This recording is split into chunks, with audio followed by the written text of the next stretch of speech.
জনাব তারেক রহমান প্রধান উপদেষ্টার কাছে আগামী বছরের রমজানের আগে নির্বাচন আয়োজনের প্রস্তাব করেন। দলের চেয়ারপারসন বেগম খালেদা জিয়াও মনে করেন ওই সময় নির্বাচন অনুষ্ঠিত হলে ভালো হয়। প্রধান উপদেষ্টা বলেন যে তিনি আগামী বছর এপ্রিলের প্রথমার্ধের মধ্যে নির্বাচন অনুষ্ঠানের ঘোষণা দিয়েছেন। সকল প্রস্তুতি সম্পন্ন করা গেলে 2026 সালের রমজান শুরু হওয়ার আগের সপ্তাহেও নির্বাচন আয়োজন করা যেতে পারে।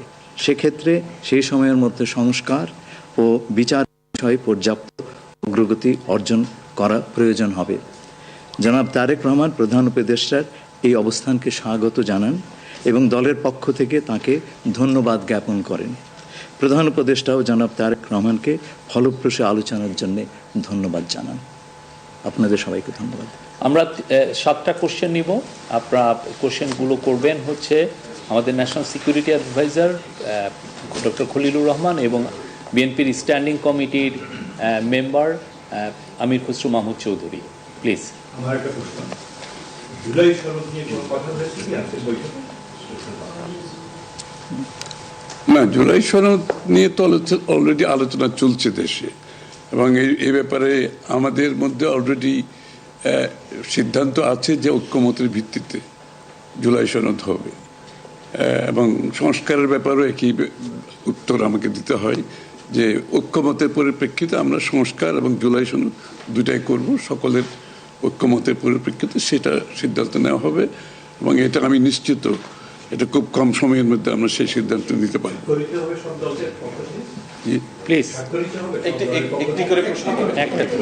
হ্যাঁ, ঐক্যমত যেখানে হবে স্বাভাবিকভাবে ঐক্যমতের পরিপ্রেক্ষিতে যে সিদ্ধান্ত হবে স্বাক্ষরিত তো হবেই, না হওয়ার কোনো কারণ তো নেই। Please please please please please উনি প্রশ্নটি হচ্ছে যে যেটি বারবার যে কথাটি বলা হচ্ছে যে নির্বাচনের একটি সঠিক তারিখ নির্ধারণে আসলে সমস্যাটা কোথায়? একটি সঠিক তারিখ সুনির্দিষ্ট তারিখ এর কোনো সমস্যাই নাই। আমরা কোনো সমস্যা দেখছি না। কেউ দেখলে পরে এটা ভুল দেখছেন।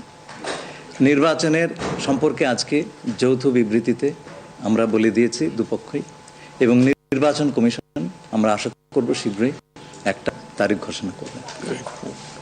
শুধু কি নির্বাচনের কথা হচ্ছে নাকি দেশের রাজনৈতিক পরিবেশে অন্যান্য বিষয় নিয়ে কথা হচ্ছে? সব বিষয়ে আলোচনা তো হবে স্বাভাবিক। আমরা তো নতুন বাংলাদেশ গড়ার প্রত্যয় নিয়ে সামনের দিকে এগোচ্ছি। সবাই আমরা চাই দেশ গড়ার যে প্রত্যয় আমরা নিয়েছি আমরা ঐক্যবদ্ধভাবে সেই কাজটা করব।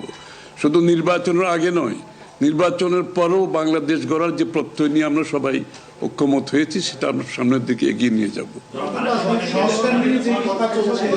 একজন প্লিজ প্লিজ উনি বলুন। সংস্কার নিয়ে যে দীর্ঘ আলোচনা হচ্ছিল, সেই সংস্কার বিষয়ে বিএনপির পক্ষ থেকে বা তারেক রহমান সাহেবের পক্ষ থেকে আপনারা কিভাবে রিঅ্যাক্ট করেছেন?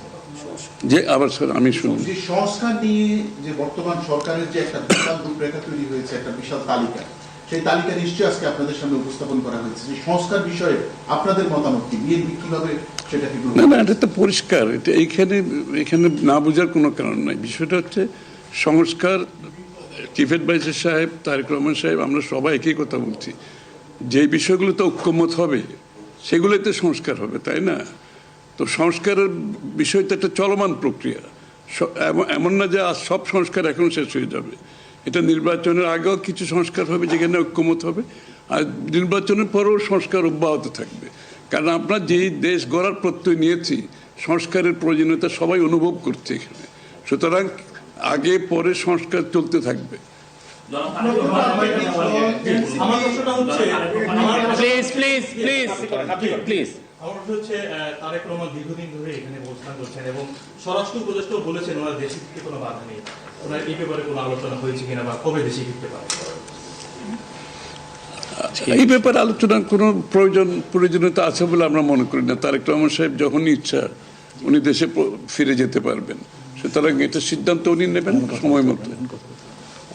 আমি একটা প্রশ্ন করতে চাই। আমার প্রশ্ন আছে যে শেখ হাসিনার যে এই যে হত্যাযজ্ঞ, সেই হত্যাযজ্ঞের যে বিচার প্রক্রিয়া, সেই বিচার প্রক্রিয়ার সাথেও কিন্তু একটা বিষয় জড়িত। তিনি বলেছেন যে তার সময় অর্থাৎ নির্বাচনের আগেই শেখ হাসিনার যে বিচার প্রক্রিয়া তিনি শেষ করতে চান এবং পরবর্তী তাকে ফিরিয়ে আনার ব্যাপারে তিনি সিদ্ধান্ত নেবেন।